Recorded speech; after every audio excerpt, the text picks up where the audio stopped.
اللہ کا ذکر کیا ہے؟ اصل میں جو اللہ کا ذکر ہے نا، وہ تسبیح کے دانے پھیرنے کا نام نہیں ہے۔ اللہ کے ذکر سے مراد اللہ کی یاد ہے۔ یعنی کہ اس کی ایک ایگزامپل ایسی ہوگی کہ روزمرہ کی زندگی میں کوئی شخص آ کے آپ کے ساتھ بدتمیزی کرتا ہے اور آپ اس کو جواب دے سکتے ہو، لیکن آپ کو اللہ یاد ہے، اللہ کا ذکر آپ کے دل میں قائم ہے، تو آپ اس کی بدتمیزی کا جواب بدتمیزی سے نہیں دو گے اور اخلاقاً اس کو صحیح طریقے سے ڈیل کرو گے، اس کی سختی کو برداشت کرو گے صبر کے ساتھ، اور جب آپ اچھے طریقے سے اس کو جواب دو گے تو پھر یہ ہے اصل میں اللہ کا ذکر، یعنی کہ اللہ کی یاد۔ اکثر لوگ یہ سمجھتے ہیں کہ جیسے بس اللہ کے ذکر سے مراد یہ ہے کہ کچھ دیر کے لیے کوئی تسبیح کے دانوں پہ ذکر کر لیا۔ وہ جو اللہ کا ذکر ہے، اللہ کی یاد ہے، وہ ہماری زندگی میں وہ عمل جھلکنا چاہیے۔ اسی طرح سے اگر آپ نے کسی دشمن پہ قابو پا لیا، آپ کا کوئی ذاتی مسئلہ ہے اس کے ساتھ، اور اب آپ کے پاس پورا اختیار ہے کہ اس کو آپ اڑا کے رکھ دیں، لیکن اللہ کی رضا کے لیے،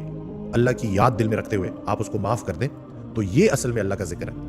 تو ایک دفعہ پھر اللہ کا ذکر جو ہے وہ کسی تسبیح کے اوپر کسی اس کو پڑھنے کا نام نہیں ہے، کسی خالی وظیفے کا نام نہیں ہے، وہ بھی ایک ذریعہ ہے اللہ کے ذکر کا، لیکن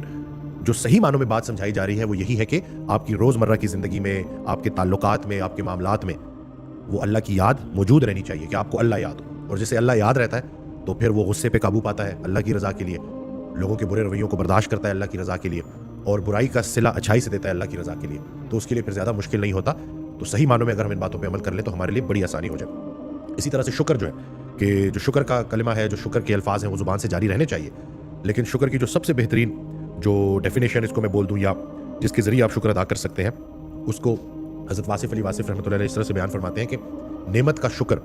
آپ نے ایسے ادا کرنا ہے، اس کا مفہوم ہے کہ نعمت کا شکر آپ نے ایسے ادا کرنا ہے کہ اس نعمت کو، جس کا بھی آپ شکر ادا کریں، اس نعمت کو ان لوگوں کی خدمت میں استعمال کریں جن کے پاس وہ نعمت نہیں ہے۔ تو یہ صحیح طریقہ ہے اللہ کی اس نعمت کا شکر ادا کرنے کا۔ اللہ نے مال دیا ہے تو اس کو لوگوں کے لیے استعمال کریں، اسی طرح سے خیال دیا ہے، اسی طرح سے کوئی اچھی بات ہے، یعنی کہ کسی بھی طریقے سے اللہ کی رضا کے لیے جو بھی نعمت جس پہ آپ اس وقت دیکھ رہے ہیں کہ بھئی اللہ نے مجھے ایک نعمت عطا فرمائی ہے، تو اس نعمت کو لوگوں کے لیے عام کرنا، لوگوں کے لیے استعمال میں لے کے آنا، اور خاص طور پہ ان لوگوں کے لیے استعمال میں لے کے آنا جن کے پاس وہ نعمت نہیں ہے، تو یہ شکر ادا کرنے کا بہترین طریقہ ہے۔ تو آپ نے